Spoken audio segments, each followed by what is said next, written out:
What is up, DW Nation? It's that time of week again. We're a little late, but better late than never, right? I'm coming to you guys from my top 10 wrestlers of this past week. Huge week. We had NXT's Vengeance Day. Oh my goodness, what a pay-per-view. And we're going to see a lot of these people end up on my power rankings. But we also saw some good things come from AEW and Raw and SmackDown. So, of course, we got some appearances from those guys as well.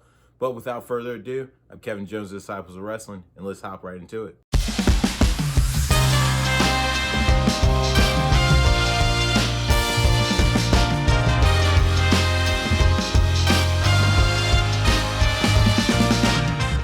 At number 10, I have AEW's Bastard Pac. Pac has had a phenomenal run since coming back from quarantine. And of course, he hasn't taken a pinfall, whatever tag matches he's been in, which is very, very key when being on these power rankings. But other than that, Pac has been on fire, and he picked up a nice win against Dolph Ziggler's brother, Ryan Nemeth, this past week on AEW Dynamite. At number 9, I have Bayley. Yes, the captain of SmackDown. She has been just bulldozing since, of course, Royal Rumble, where she has taken out both members of the Riot Squad over these last 2 consecutive weeks. And she just keeps doing it. In these little 5-minute matches, she keeps patting her stacks to let everybody know that yes, Bianca and Sasha are also on this brand, but this will always be my brand, and I will always run it as the captain of SmackDown. At number 8, Big E. Yes, the IC champion has had another good defense in the IC championship rankings. Unfortunately, right when he was about to take away the match, when he goes against Shinsuke Nakamura, he gets attacked by Apollo Crews, forcing the DQ for Big E to get the win. I mean, what a cheap way to win, but a successful title defense nonetheless, and Big E's continuing his momentum. At number 7, speaking of a man on a roll, yes, I have the Swiss Cyborg, the Swiss Superman, Antonio Cesaro, aka Mr. Cesaro, King of Swing. He has done a phenomenal job picking up huge wins week after week after week.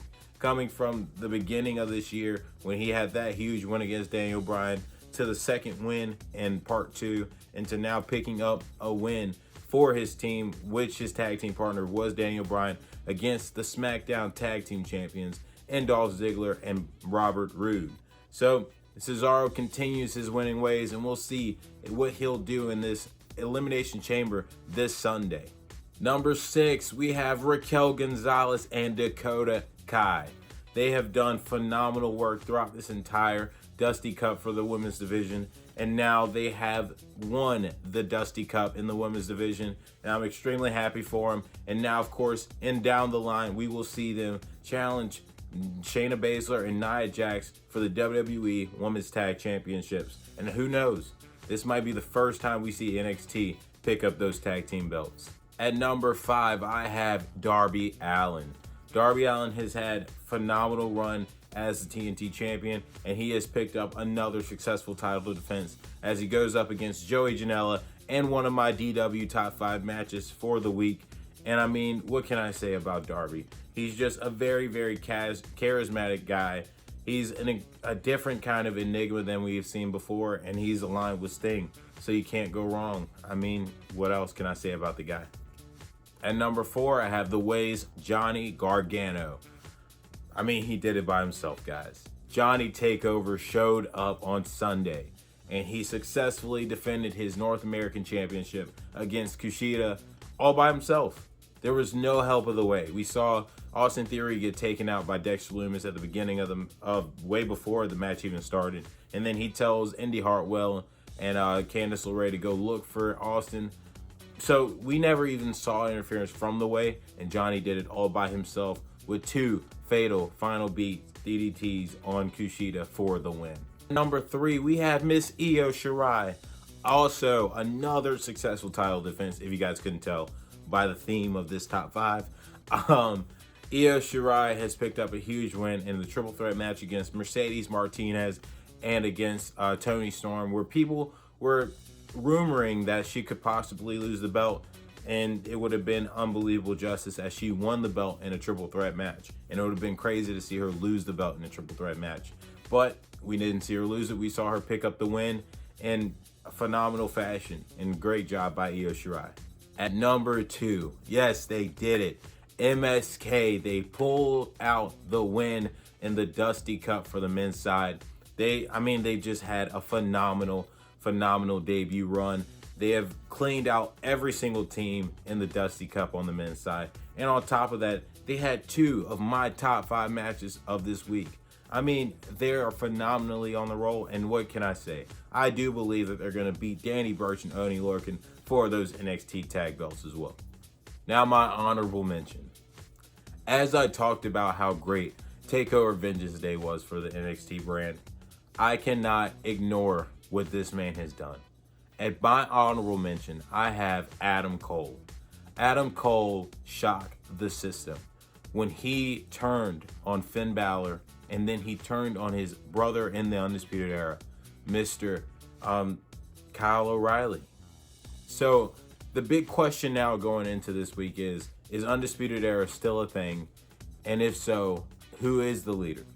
So we will hopefully be getting answers from Adam Cole tonight.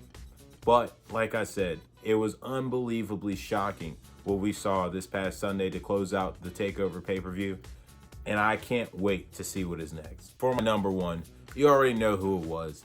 It was the Prince, Finn Balor, with another successful NXT title defense. He's done it all. He continues to add to this list in his title reign, and not only to the list in his title reign of the people he's beat, but the list of phenomenal matches that he continues to have throughout this title reign. I mean, we've seen him against Kyle O'Reilly. Both matches were phenomenal, and no one was surprised by how phenomenal this match against Pete Dunne was. And I mean, Finn Balor is really staking his claim as one of the best NXT champions to ever walk in the NXT brand. So with that, ladies and gentlemen, that is my top 10 wrestlers of this past week. Like I said, better late than never, but we will be on time and back at you guys next week. So we've got huge things going on this week. Of course, we have the Elimination Chamber, so be prepared to see Asante go into his predictions, and then his recap is coming up week.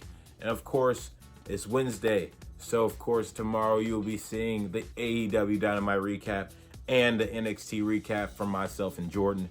But if you haven't checked it out yet, definitely look at Jordan's DW Top 5 and Asante's Raw recap. They're unbelievable. So without further ado, if you guys like the video, don't be afraid to hit that thumbs up button. And of course, hit that subscribe button if you guys want to keep up with what we got going on. Also, if you guys like what you guys see and you want to get us out there to let your friends know what we got going on, don't be afraid to hit that share button. And if you guys think that I missed some people on this power ranking this past week, put it in the comments. I would love to see who you guys thought was a top 10 wrestler this past week. Without further ado, I am Kevin Jones, the Disciples of Wrestling, and that's wrestling.